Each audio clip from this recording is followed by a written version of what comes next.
So, hello and welcome to Beauty as Fast TV. We are honored today to have with us Manish Bhagat. He is the country manager for the Vela company's business in the entire Indian subcontinent. And of course, Manish has been working in the Indian beauty and FMCG space for over 13 years. He leads Vela company's business. And prior to Vela, Manish has worked in Coty and P&G across diverse roles in sales and commercial functions.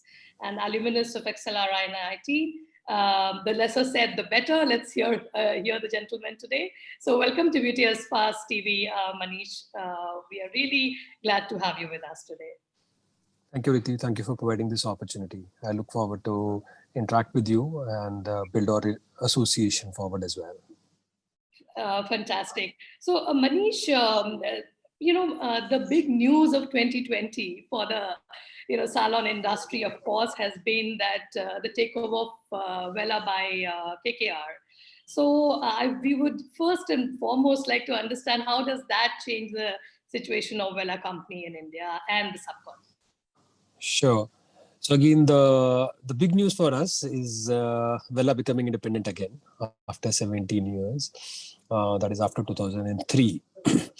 And why I say that it's a big news for us is it provides us more focus to provide the required support as well as to the unique categories in which we operate in, to help our salon partners, the professionals, to grow the business, to create new culture which is centric, which is much more the professional centric as well as emerging consumer centric, and ability to define a unique future for our brands, people as well as business. KKR is the proud majority owner of this business, and they understand the resilience of this entire business model. I don't know how many of you may or may not know, KKR has been deeply interested in this segment and Vela business particularly for the last 17 years. They bid for the same in 2003 and they again bid it again in 2016 and they got lucky the third time, which is in 2020. So again, that also establishes the deep association which they have, the deep respect which they have for the brand. And with regards to India, we continue to do well, and our business model, we continue to transform business model to serve more professional, launching new portfolios, and to help the salon as well as consumer in these challenging times. Right? So again, for us, it's been it's a feeling of being independent again. Absolutely. So, and it's been almost a decade or more with Vela being, being a very distinct and very valued partner of salons in India. And how do you assess this journey, Manish? And going forward, what is it that is going to happen? Because we have observed that you have, in the past few years, really, kind of, I would say a bit aggressively, entered salons and, kind of taken over the chain salons, especially, you've had your stamp on them, some of them becoming multi-branded because, Vela decided or they decided to kind of partner with you as well, apart from the other prominent brands in the country. So we would really like to have glimpses of the journey and then, what's happening going forward. So while Vela has been 140-year-old brand globally, you can see the last 10 years for us in India particularly has been extremely satisfying and rewarding. We had our fair share of ups and downs. If I had to say, we have encountered two transitions, first from Vela, from P&G to Coty, and now Coty to the new independent company. However, thankfully, everything is behind us. Why Vela?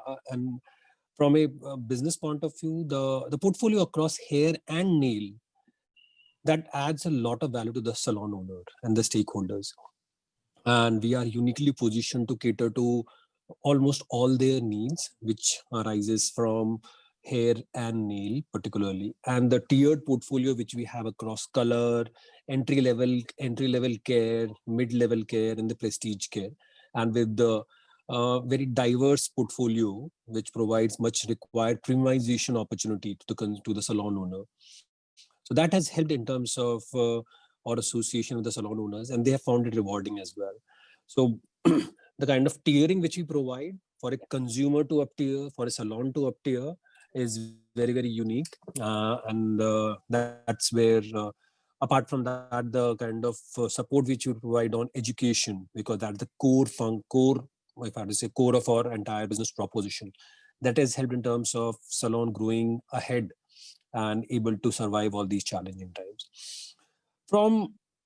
So again, that's why I say that's been rewarding. Now we are in a very good state, if I have to say. Now COVID is done, and India is poised to be among the top 5 to 6 market at a category level by 2025.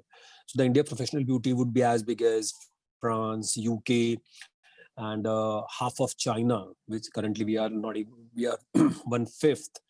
So that's an exciting time for the entire segment. The segment is expected to grow ahead of 15% year on year. And given the position which we are in, the portfolio across hair and nail, the diversity which we have, so we are well poised to take, to contribute to the industry and to grow the business.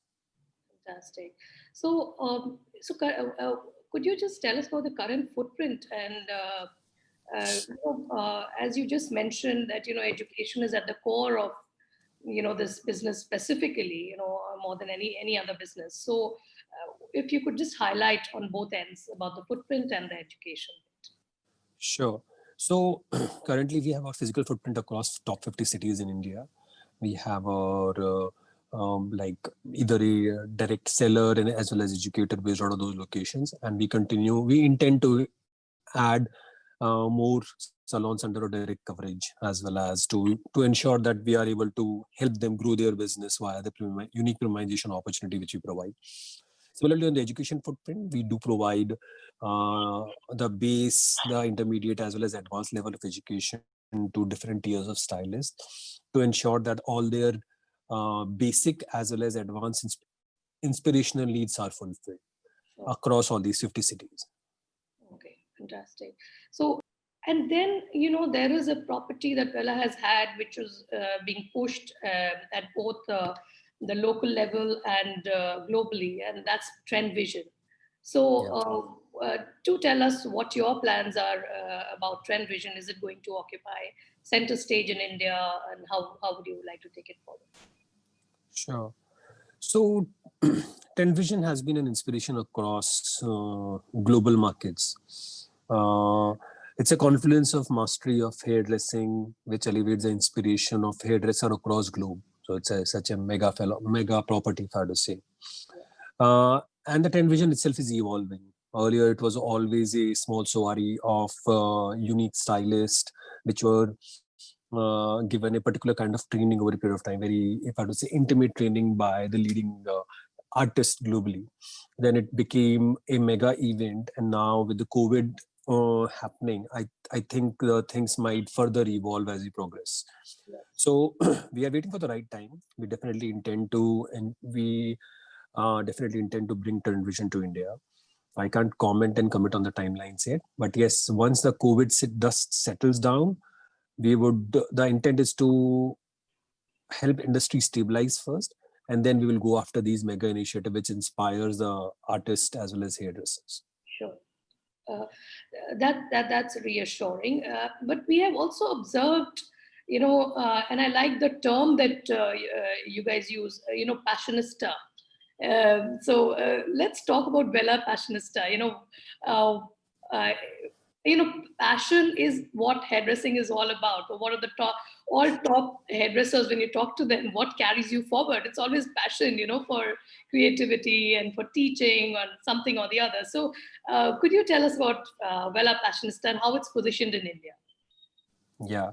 So Vela Passionista is another global platform which we have created for different tiers of stylists or the people who are working with Vela. It's a very close-knit association in which we provide relevant exposures as well as relevant trainings, as well as we partner with the hairdressers to understand in our product innovation as well for future.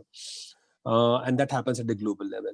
Then these passionistas actually help create that essentially we create a chain. So we have fashionistas, then they help us connect with more number of stylists, inspire them. So it's more around a chain of inspiration. That's the way we see. So we have launched fashionistas in India around 3 months back, and we have had very strong positive reviews. The intent is to nurture the entire community feeling on which our industry thrives. Okay. So we continue to build on that aspect, and definitely with the digital becoming big, the fashionistas also have engagement with consumers. So we want to elevate that leg of the communication as well as conversation between them as well. Sure, fantastic.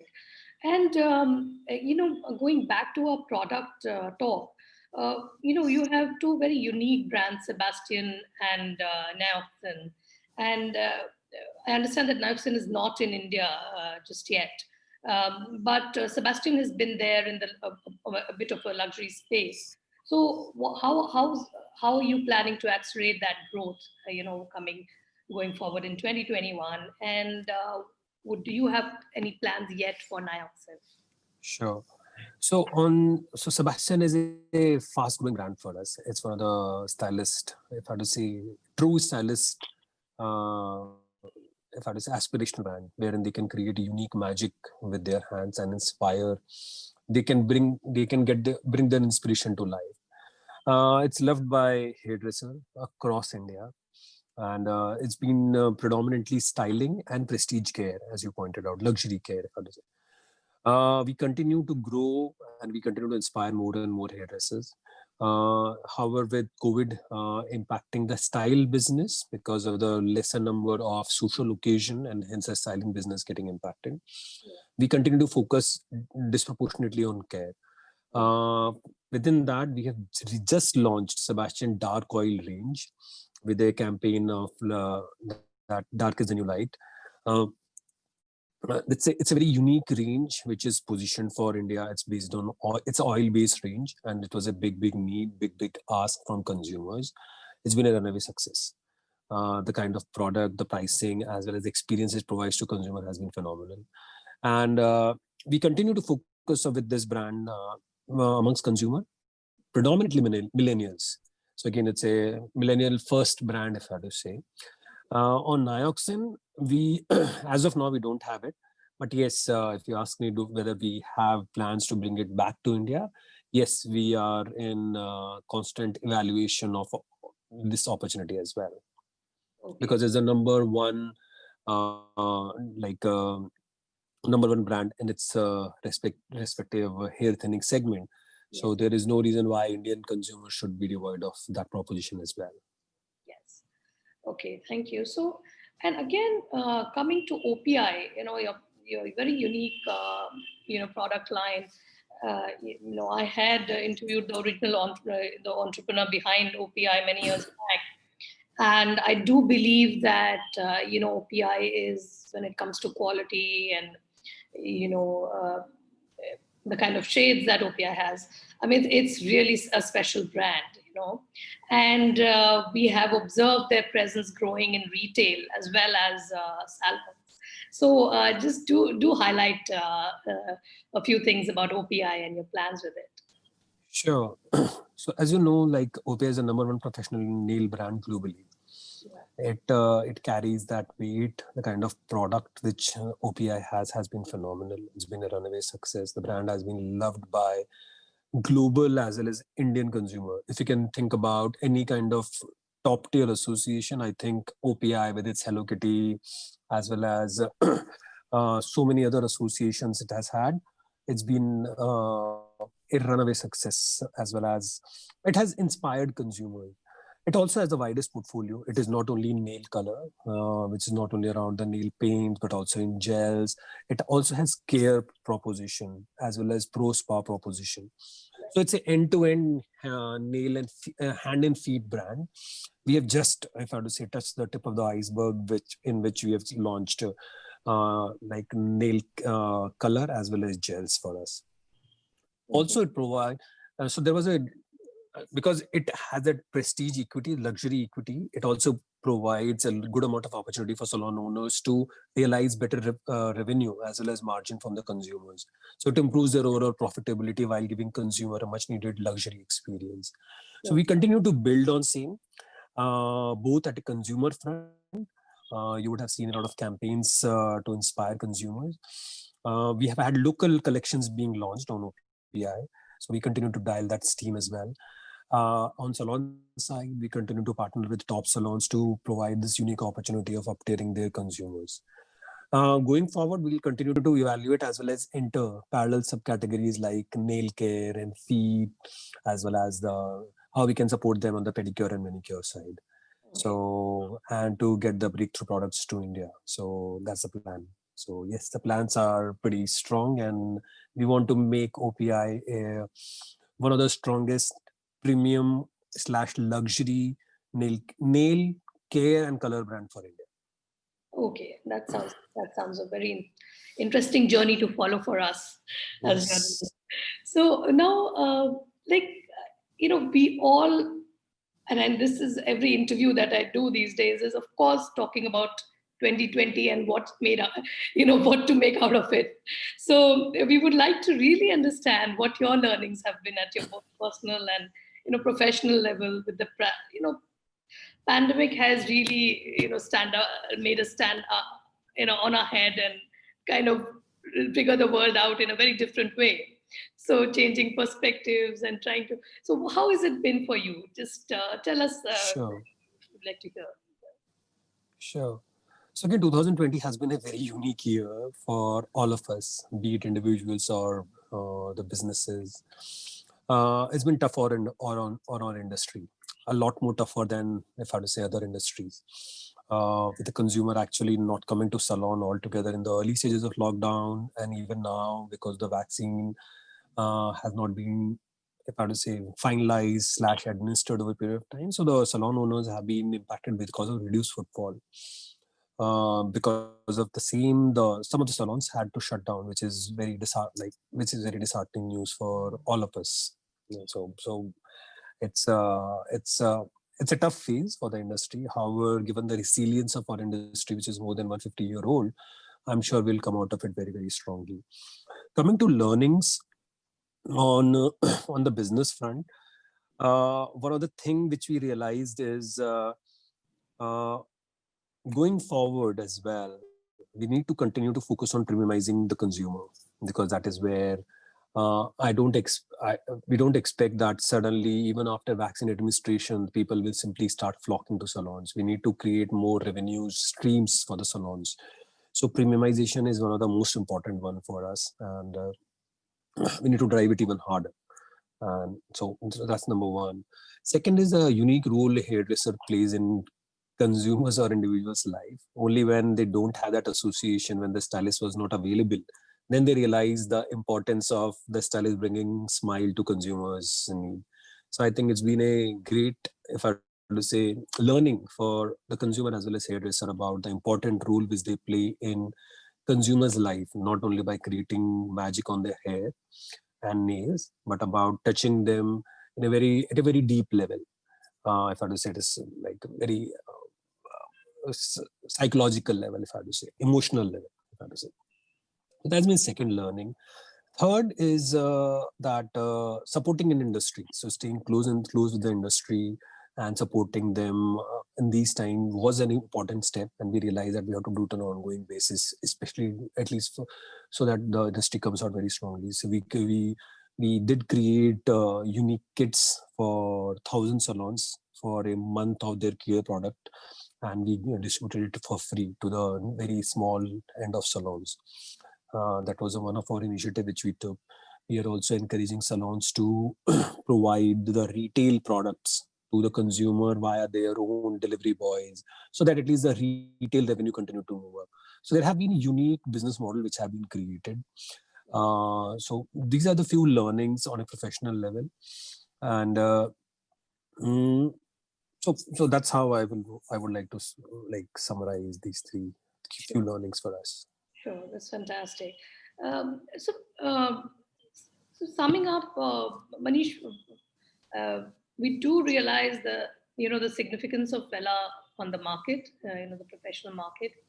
And so we would like to hear about your, short-term and long-term goals going forward, because with all this perspective behind you, and of course, 140 years or 140 plus years of Vela, what is it that you plan to do in the short term as we get out of, hopefully get out fast of this pandemic situation, and what would you see as a few long-term plans? So on a short-term basis, the intent will be to stand alongside with the industry, help industry recover as fast as we can help them from this pandemic challenge. As I did mention a few seconds back, that it's not like we will be out of it, let's say, immediately. We will be back to pre-COVID levels maybe by end of next year. But remember, we have lost 2 years of growth literally. So now, 2021, 2022 would be equivalent to 2020 entry point. So we would have lost. So how do we provide right solutions, safe solutions to consumer? And this virus would have seeded a lot of doubts in consumers' head. Right. So we don't expect that it will suddenly go away. So the intent would be in short term to help the industry to recover fast from this pandemic situation, to provide by providing unique solution, premiumization opportunities to both consumer as well as salon owners. From a long-term point of view, the intent would be, as it was while we were independent Vela organization in 2003, to be the best value creator for the salon industry by providing cutting-edge innovation, education, support to both hair and nail segment, to create those much needed innovation to inspire consumer as well as more and more hair artists to grow the business and to satisfy the consumer. Okay, that's really fantastic, Manish. And while we are at it, if you are, in that, if you feel like, when we are interviewing CEOs, at the end of it, we have a lighter version where we talk about their, personal care choices, and, we just try to know you better in terms of beauty and wellness choices. So would you mind answering a few questions, quick questions? Yes, please. Yes, please. So, go ahead. Could you tell us about what products you use for your hair? So for me, it's Sebastian. Okay, fantastic. So we have Sebastian Dark Oil, we have Sebastian Styling Product, and I love them. Okay, that's good to hear that you're the ambassador of your own brand. Yeah. There is nothing which can come even close to Sebastian Styling Products. Sure. No, nothing at all, especially in that segment. And they have heat protection. They have so much of care qualities built into them. So I'm a big fan of Sebastian. Okay, fantastic. What about facial and skincare? Skincare. So facials. So I don't do facial. I'll be very honest about it. I'm a little lazy guy on that side. Sure. So however, on the skincare regime, it has changed slightly. So till 3 months back, I was using Clinique, right? Okay. Actually, my wife bought it for herself and she didn't like it, so she passed it on to me. So I started using that. Sure. So I was using Clinique. However, I moved to an eco-ethical brand. It's our brand. And again, I was a guinea pig, because before launching product, typically what we do is we test the product on Indian consumers, and no one better than me as well on this one. So we have a brand called Vido, which is an eco-ethical brand. It's a global, it's our newest, or it's our youngest brand, launched around 1.5 years back. So, and the entire philosophy is around minimalism, as well as caring for nature, eco-ethical, cruelty-free. So they have a hand and face cream. So I've been using that, and I'm in love with that. Okay, that sounds great. And what about your fragrance choices? Any particular fragrances you love to wear? Or is it just about anything that comes? No, so I'm a little bit fan about my ex-P&G days, or my ex-P&G brand, which is Boss. Okay. So that's the brand which I prefer. Fantastic. That's a great choice. So, but last but never the least, because we're coming out of the pandemic, we are all talking about about wellness, how much it's in the face now that, we have to have exercise regimes, yoga, whatever it is, and that's Yes. the most essential thing that you do. So Yes. how about your wellness choices? So this pandemic actually provided a great amount of opportunity in terms of reflecting about the choices, about like it gave that much required break from the daily monotony. So I was doing my daily exercises on weekends. I've been doing it for the last 3.5 years. Sure. However, because of this pandemic, because I could not go out, I started doing it every day. Sure. And then so it's basic exercises. I'm not too much into yoga, but I've seen yoga poses and I try to replicate it. So however, like, so it's 45 minutes of exercise followed by another 25 minutes of weight training. So I've got weights at home, basic, very basic exercise. The intent is to stay fit. The intent is not to build muscles. So the objective is not that. So that's what I've started doing. And I'm trying to be a little conscious about what I eat, the amount of calories, sugar which I intake. And again, the intent is not to become to become lean, but the intent is to stay fit. So the purpose, the objective itself is to stay fit, and it's not the other way around, in which the intent is for others to admire you or others to give you compliment around your biceps and all. That's not the objective. The objective is to fit. Okay, thank you. Thank you, Manish Bhagat, for Thank so you. candidly answering all our questions. And Thank you, we Ritu. wish you all the best. Keep safe Sure. and keep us in the loop and give us the scoops for all the new things happening at Vela under your direction. Thank you Sure. so much. Sure. Thank you. Thank you, Ritu. Bye. Have a good day. You too.